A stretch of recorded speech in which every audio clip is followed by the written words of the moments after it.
Je, unajua kuwa katika ulimwengu wa roho damu ina sauti?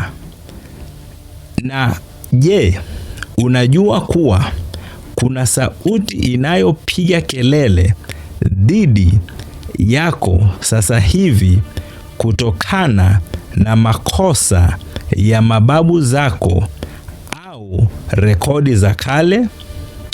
Kabla video hii haijaisha, nitakufunulia jinsi ya kutumia siri ya damu ya almasi, agano ambalo ni kubwa kuliko laana yoyote ya ukoo, na jinsi unavyoweza kuifanya sauti hiyo inene kwa niaba yako katika mahakama za kimbingu.